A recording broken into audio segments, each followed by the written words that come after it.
What I thought I would do for this week's DIY is, can you remember these? I know quite a lot of you bought them from my shop, so I've made some more of these, so they're back in my shop if anybody's interested in buying those little, I think I've called them door hangers, and obviously that's my Minion War logo, so they're back in the shop. So I thought I'd use that idea for today's DIY. So instead of doing a rabbit, I think I'm going to draw a bee. I know it's going to be a little bit tricky because of the detail that I feel like it might need. So what I might do, instead of stitching just the outline, is just draw it on the fabric first with the detail on it, and then do a separate stitch line around the outside. So I think it should work out all right where it's going to hang, because it's kind of going to be that shape. Should work out okay, I'm hoping. So I've got my pens here. So I have been looking for a pencil pot, and I just thought, I'm just going to use a cup, because I've got quite a few cups. And I got this off a friend, and there's a set of 2, and I rarely get to use them. I have other cups that I seem to use more, so I'm just going to use that for my pens, because it's just been so handy. Having somewhere to put them all in one pile, and my pencils as well. I might even use the other cup for my pencils, to be honest with you, my drawing pencils. So I've got this material, so it's like a what's this called, this material? So it's quite a thick material. So like I said, I used it on these rabbits. So if you've already got one of these, you're going to know. It's curled up a little bit there, it's just been in the cupboard. You're going to know what it is. So it's like I don't want to say jute, it's like a canvas material. So it's nice and thick. So I'm going to cut a section off, and then I'm going to iron it, and then I'm going to draw my design on it, and then we'll just see what happens next. So I've ironed the material, and I've just so that's just like 2 layers thick, and then I've done a sketch of a bee. So I've done it around the size I want to put onto the material. So this is just, instead of going freehand straight on your material, obviously you can't rub it out if you do a mistake, I've just done a light sketch there. So I'm going to cut that out and use it as a template to draw around on the material. I'm just using my craft scissors just to get it, I'm not going to cut too close into the detailed areas, because it's going to be too tricky to cut around and draw around. So just kind of roughly cut around the details. I'm going to cut that little bit as a foot off. So what I thought I would do, just to make more of a rigid template, is just use the paper template to draw around onto some card. So I'm just using this black card with a white like a liquid pen, and it actually looks really quite effective on the black card. So I'm going to be making some of these to put in my shop. So I thought I'd best make a more substantial template, and then I can make a free PDF for you to print out as well. So that's my bee. I think it looks quite good on the black card. So then I just carefully cut it out. I didn't worry too much about going exactly up to all the detailed areas. And then I just lay that onto the material, and then just use a pencil to carefully go around, just to put the outline on to work from. It was quite tricky around the little bits, because they were moving, so I just had to be quite careful here. And then finally, the best bit, I used my Sharpie pens to fill in the details. So I just kind of went around mainly like the edge bits first, and I just kind of feathered my pen onto it instead of trying to draw kind of perfect lines, just so it looked a bit more animated, a bit more realistic.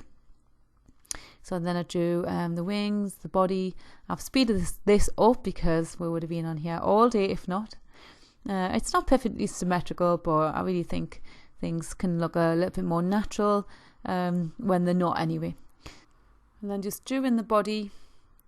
I did debate on whether to put some colour in this, but I think I just prefer to stick to just the natural and the black. So next I just used a pencil and done a rough line about 3mm away from the actual design, and then I just roughly cut it out, and then that line I'm going to actually sew. So I've pinned it together, the 2 pieces here. I just want to show you the dog. She's been just peeping around the corner watching us. She's just so cute. So she's going to have a good stretch now probably because she's been lying in that same position for ages. Oh, look at her. So Minnie's 4 now, celebrated her birthday in December, just gone there. And yeah, my faithful little companion still. Look at her stretching, bud. She looks so cute. Yeah, and she's yawning. Although she's done nothing. She's just been lazing about all day. Aren't you super cute, Minnie? No, straight on her back. Okay, back to the most time consuming bit by far. So I done like just a single stitch going round. So instead of back stitching it, I just done single stitches, so there was a gap between the stitches, if you like. I just thought that's just like a slightly different effect I wanted to create on this. It must have took us about an hour to do this. I thought it wouldn't take as long as the jumping rabbits, but it's taken even longer to sew because of all the details that I've gone round. But I think it looked quite good when I was finished. So I went all the way around where I've drawn the pencil line going right round. And then after I'd sewn like the top half of the bee, I thought I'm going to just put a little bit filling in, a little bit stuffing, just to make it look a little bit more 3D, a little bit more animated.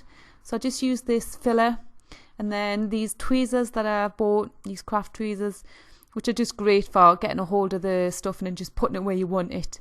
Otherwise it can become quite bunched up in areas, and it's hard to sometimes get it all even. I didn't want to put too much filling in the bee because I didn't want to look like a hanging cushion. I just wanted it to look like a little padded decoration, like slightly more animated. So I just stuffed this in, and then so I wasn't sure whether to put some in the wing areas, but it looked like I needed to once I'd filled the body, because it just looked like they needed to look a little bit more like they were standing out as well. So once I'd filled where I wanted, I'd sewed a little bit more of the bee and then filled a little bit and sewed it, just so I just got it just the way I wanted it. So I love bees and I love drawing bees. I have done a bee project. I've done a welcome plaque hanger. I don't know if you remember that, with the bee on. And yeah, I I love them. I think we need to definitely look after our wildlife, and no doubt plenty of people do, but just a reminder, it's always handy. So that's my little bee, and I've sewn all the way around the edge. So now I'm going to cut about the same distance as the stitching is away from the design with my Fiskars, and then we'll be almost finished. So this didn't take too long. It was the sewing that really took the time with this project, but I don't mind. You know, I like to do things that take a while, it seems. So I totally made this up as I've gone along, as usual, but it's turned out, and I'm now going to find some string to make a little hanger for it.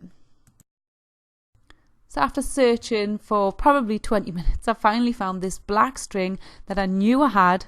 So I just managed to get an end of it through this needle, and then all I've done to hang it is I've just pushed the needle underneath a couple of the bits of thread in, and I put my needle in between the material, and then pulled it through, and then just tied a double knot, and then just left it just the right amount that I wanted to be able to hang it from.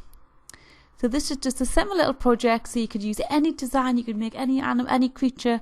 I thought the bee was quite a nice shape, with it being quite symmetrical, to just hang somewhere.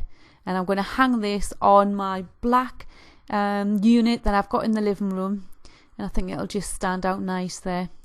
So I've done my double knot and then just trimmed that bit off, and then the knots really just sitting, were quite hidden in between the materials, so you couldn't really see them. So I hope you've enjoyed watching this DIY. My $40 patrons will be getting one of these in with the rest of their goodies this month. Read more about my Patron page down below. If you want to buy one of these, I'm going to make something to put in my shop. I've only got 2 in the shop at the minute, but the link's down below, and I'll be putting that on as soon as this video comes on. I'm going to make a free PDF you can print out if you want to get this template and just print it out. So have a lovely week ahead. Thank you so much for watching, and also thanks a million to all of my patrons who help support my channel and allow me to keep creating. Thank you very much. Bye.